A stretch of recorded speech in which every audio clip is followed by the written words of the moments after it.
E, bueno, vamos avançando então, pessoal. Vamos avançar para a segunda pauta aqui, que tem a ver com essa questão do crescimento da economia do Brasil, né?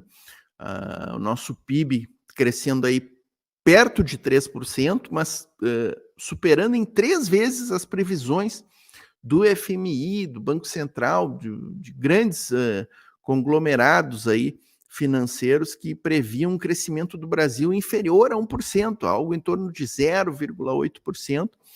O Lula e o Fernando Haddad colocaram em prática algumas medidas, especialmente a PEC da transição, que injetou recursos na nossa economia, e a gente acabou crescendo 3 vezes mais do que se esperava. Vou trazer então aqui 2 vídeos para vocês, pessoal. O primeiro, que eu vou soltar agora, já é Débora Magnano e um outro apresentador do programa de investimentos do canal ICL, agora me falta o nome dele, provavelmente vai aparecer aqui no vídeo, mas eles analisam aí num vídeo curto e trazem todos os dados sobre esses índices aí da economia brasileira. Vamos assistir, depois vem o comentário do Eduardo Moreira, que eu quero muito que vocês assistam. Vamos começar aqui com esse vídeo, então. Voltou para o G10. Brasil, que tinha perdido posições, né, principalmente aí depois de 2020, caiu para a 12ª economia do mundo, mas agora, depois da divulgação do PIB que a gente teve na sexta-feira, a gente tem uma visão aí de como é que estão os países. O Brasil ultrapassou o Canadá, então a gente está em 9º lugar agora entre as 10 maiores economias do mundo, então voltamos aí para esse grupo, o G10, e aqui a gente tem o ranking, né, divulgado aí pela Austin Ratings na semana passada, logo depois da divulgação do PIB, que mostra a posição dos países, né? E aí a gente vê algumas coisas interessantes, algumas mudanças nessa configuração. A primeira delas foi aí o Japão caindo da 3ª economia, a gente até falou disso quando saiu o resultado do Japão. O Japão perde aí esse 3º lugar, quem sobe é a Alemanha, né? Então a gente tem essa inversão aí dos países, né? Nessa configuração aí de maiores economias. A gente tem a Índia aí em 5º lugar, a Índia que teve um PIB bastante surpreendente, inclusive, também divulgado na sexta-feira, mas a gente ainda estava olhando o PIB do 3º TRI lá na Índia. Então aqui, né, uma outra economia que vem destacando. E a gente tem o Brasil aqui voltando para a 9ª posição. Então, como falei, a gente tinha perdido, né, essas posições, a gente tinha saído dessas 10 economias, das 10 maiores economias do mundo, e a gente volta agora ocupando a 9ª posição. Possivelmente a gente vê aqui a tabela, né? O Brasil deve pegar a 8ª posição assim, até de maneira rápida, principalmente porque a Europa está com graves problemas. O crescimento europeu não é um crescimento muito vigoroso, inclusive tem algumas recessões em alguns países, como a própria Alemanha, né? Então deve ser então a gente deve entrar no G8 rapidamente, talvez não consiga subir tão rápido, né, de posição. A gente chegou até a 6ª economia do mundo durante um ano, né? Então, mas a gente deve ficar nesse 8º lugar aí por um certo tempo. E a gente vê a Índia, né? A Índia subindo muito, passando o Reino Unido, passando a França. A Índia que é mais ou menos o que a China era nos anos 2000, né? Então é um foguete mesmo, né? Tá um crescimento muito vigoroso. Para variar, não é com políticas liberais que eles estão crescendo, né? São com políticas mais de desenvolvimento, com inserção estatal, definindo muita coisa lá, sempre voltado para a tecnologia também, as indústrias tecnológicas, farmacêuticas, são grande destaque da Índia, né? Mesmo com toda a situação, tem um populista de extrema-direita lá no local, né? Então isso também é difícil, né? Mas a Índia rapidamente deve chegar nessa 3ª posição, porque a Alemanha e o Japão estão com situações complicadíssimas, né? Caindo com PIB todo trimestre, se tem crescimento muito baixo. Então, em questão de uns 4, 5 anos, a Índia já deve fazer parte do G3 aí com os Estados Unidos, China e Índia, né? O mundo é outro mundo agora, né, Débora? Outro mundo. Exatamente. Outra configuração aí, a gente está tendo essa reconfiguração, né, das maiores aí economias, principalmente com essa fragilidade europeia que a gente sempre fala aqui. Mundo multipolar, né? Mundo multipolar, o Japão despencando, a Alemanha passa o Japão não porque a economia da Alemanha esteja aquecida, pelo contrário, mas porque o Japão tá degringolando, né? E vocês viram ali que a gente tá ali para passar a Itália, para passar a França, que também são duas economias aí que estão sofrendo muito as consequências lá da guerra da Ucrânia, né? Então o Brasil em seguida aí deve estar em oitavo ou sétimo lugar, até a sétima economia, talvez já no ano que vem já alcance esse patamar aí. E então, assim, o quadro do Brasil entre as economias mundiais é de destaque. É de destaque. A nossa economia, como eu disse, cresceu 3 vezes mais do que se previa em janeiro, no dezembro de 2022, janeiro de 23.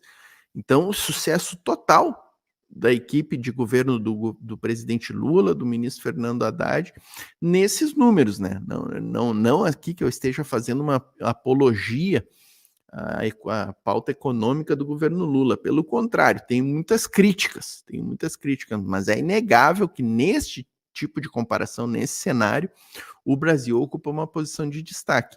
E assim, como não poderia deixar de ser, a nossa imprensa faz um papel canalha e contra o Brasil, né? Quem vai falar isso para vocês é Eduardo Moreira. Tá aqui, ó, vamos soltar o vídeo. Quase 3%. Todo mundo celebra o crescimento do PIB. Aí a matéria do Metrópolis, a notícia é o seguinte: projeção indica que o PIB vai cair para 1,8%. Como assim a notícia é que vai cair? Eu posso fazer uma notícia, meu irmão, de que vai ter um temporal? Eu posso fazer uma notícia que tal pessoa vai tropeçar? Eu posso fazer uma notícia que tal pessoa vai quebrar o braço? Que tal empresa vai ter lucro recorde? Isso não é notícia, irmão. O que vai acontecer, tu não tem a menor ideia. Porque a notícia, deixa eu te falar, a notícia do começo de 2023 seria o seguinte: o PIB vai subir 0,9%. Subiu 2% a mais. Subiu 2% a mais. Então isso aqui não é notícia. Para você dar uma notícia dessa no dia que sai o PIB, é o seguinte, irmão. Tu tá incomodado de algum jeito. Agora tem gente que ficou mais incomodado. Põe a da coluna da Folha aqui, por favor. Olha essa aqui, ó, do Schwartzman, ex-diretor do Banco Central. Aliás, esse aqui, brincadeira, cara. Cada enxadada que o cara dá ali, sai um monstro, não sai uma minhoca, porque vai falar assim, desculpa, uma besteira como tem falado esse cara, e não é ter falado ao longo dos últimos 6 meses, não, ao longo dos últimos 20 anos. Se país continuar, olha a notícia, a matéria do cara, se país continuar crescendo 3%, vai ter dificuldade com a inflação, hein? Irmão... Cresce menos, tá crescendo muito, pô. Se país continuar crescendo, eu vou te falar, cara, só tem sem noção. Eu falei aqui, bom senso é uma coisa que Deus distribuiu de uma maneira muito justa entre as pessoas. E a prova disso é que ninguém acha que tem pouco bom senso. Todo mundo acha que tem bom senso. Agora, o cara me manda uma frase dessa, se continuar crescendo 3%, você que não cresça 3%, não cresça 5%, hein? Viu o que aconteceu lá com a China, que ficou crescendo muito tempo. E é claro, irmão, é claro que tem que ter cuidado com a parte fiscal, tem que ter cuidado com a inflação, tem que ter cuidado com como distribui esses 3%, tem que ter cuidado com quais os setores que estão sendo beneficiados e quais os setores estratégicos para você poder ter crescimento hoje para garantir o crescimento da frente. Tem que ter cuidado com um monte de coisa. Agora, a notícia do dia que cresce o PIB, se o cara se continuar crescendo, você percebeu que as notícias são todas em especulação, porque a inflação não está alta. O PIB não caiu ainda o crescimento lá para o número que o cara quer dizer, mas a galera aponta lá para frente metendo medo, porque não pode falar o que aconteceu. E eu sou cheio de críticas, tá? Vocês sabem aqui, em relação a gente não está dividindo bem o bolo, em relação a gente está falando que está tributando super rico, não está tributando super rico, pelo menos aqui local, offshore até tributou, mas aqui local não estamos, demos uma moleza gigante para os caras, entendeu? Estamos ali demasiadamente na agenda do Centrão, na agenda do Lira, estamos dando essa isenção tributária para as igrejas, que está passando já os últimos estágios ali, que é um absurdo total. Agora, Vivi, cresceu muito mais do que todo mundo estava esperando o PIB. E a notícia não é se continuar assim o quê, irmão? Então, vergonha alheia o que a mídia faz, né? Por isso que eu digo, isso não é mídia, é garoto de recado. moleque de recado. Assessoria de imprensa do Pentágono, né, o Eduardo Moreira, a grande imprensa brasileira, Folha, Estadão, Globo, Band, são assim puxadinhos serviçais da assessoria de imprensa do Pentágono e da CIA. Os releases vêm prontos de lá para assim, pegar a melhor notícia possível, como a gente viu. O Brasil é destaque no cenário econômico. Estamos no G10, galgando postos, provavelmente chegaremos aí em 8º, 7º lugar, quem sabe até ali no final do governo Lula, ultrapassando o Reino Unido como 6ª economia. Quem sabe Lula coloque de novo o Brasil como 6ª economia mundial. E a imprensa faz esse tipo de desserviço ao Brasil, de desserviço, porque quando a grande imprensa faz esse jogo que beneficia o grande capital estrangeiro, diminuindo a economia brasileira e abrindo as portas do Brasil para que o capital estrangeiro venha com sua voracidade, é nisso que dá.